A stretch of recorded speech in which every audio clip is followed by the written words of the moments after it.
U.S. lawmakers are expressing outrage at Russia's decision to invade Ukraine. Let's bring in Texas Republican Congressman McCaul now. He is the ranking member of the House Foreign Affairs Committee and co-chair of Congressional Cybersecurity Caucus.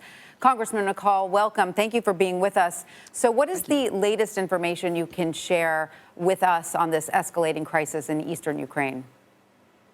Well, you know, we war gamed this out previously. This is the worst case scenario of all the options Putin had to bring all three of his deployments to converge together to put a noose around Ukraine and get it go into the capital city of Kyiv, not to mention as far west as Odessa, port in Moldova. So it looks like he's going for the entire country.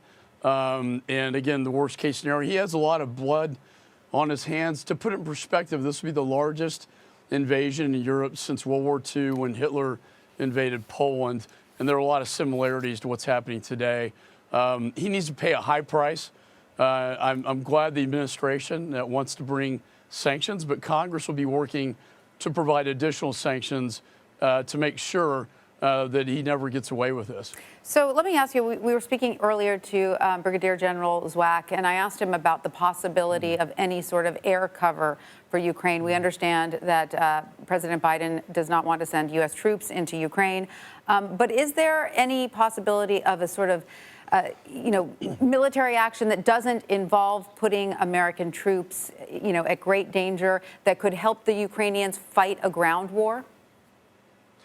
Well, we will be providing, and we have, and I signed off on it, weapons sales to the Ukrainians to provide self-defense. And that would be ammunition, sniper rifles, javelins, and stingers, which they're actually using right now to shoot down Russian helicopters. I would hope we'll have another package of that assistance in the near future. As you know, they're not a NATO country, and Article 5 does not apply. Therefore, you will not see U.S. presence or troops on the ground, but we need to fortify the surrounding eastern flank NATO countries to make sure that Putin does not invade them as well, because he wants his whole empire back.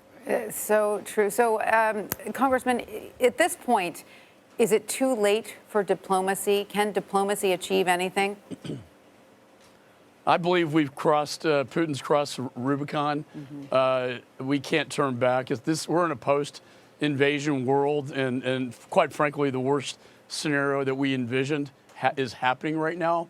And at this point, it's about really about America coming together, NATO coming together, and the G7 to isolate him as an international pariah that he is, and a murderer and a thug, and make him pay the highest economic price that we can possibly put on them. Let me ask you about some of these economic sanctions. I understand that banks will be targeted and multiple other sort of government funding tools. But what about going after some of the oligarchs themselves? I mean, some of these Russians who have sort of, they're all around the world. They have fortunes hidden all around the world. It would take a coordinated sort of global effort to root some of them out, or to make them, feel some of the economic pain that I think the president is hoping to inflict on Russia. Is that something that Congress is looking to do as well? Yeah, 100%. We actually had a package I thought we were going to get done prior to the invasion. It was bipartisan. But I think now in the post-invasion world, things are very different now. And I do think targeting the oligarchs, especially ones responsible, is a very wise move. It will hurt Putin himself if his oligarchs are unhappy. And the banks that are tied to the defense industrial base need to be sanctioned. Nord Stream 2 needs to be put to an end. That would hurt Putin. And then finally, export controls, things like semiconductor chips, anything that has an American stamp on it, we can prohibit that from being exported into Russia. That would really hurt them a great deal. And I think we need to use every lever of power that we have. And so this is coming swiftly? Swiftly. In fact, after the president's speech, I'll be meeting with our colleagues across the aisle to talk about a sanctions package and an assistance package to Ukraine. All right, Congressman McCaul, thank you so much for joining us. We appreciate your time. Oh, thanks so much. Thanks for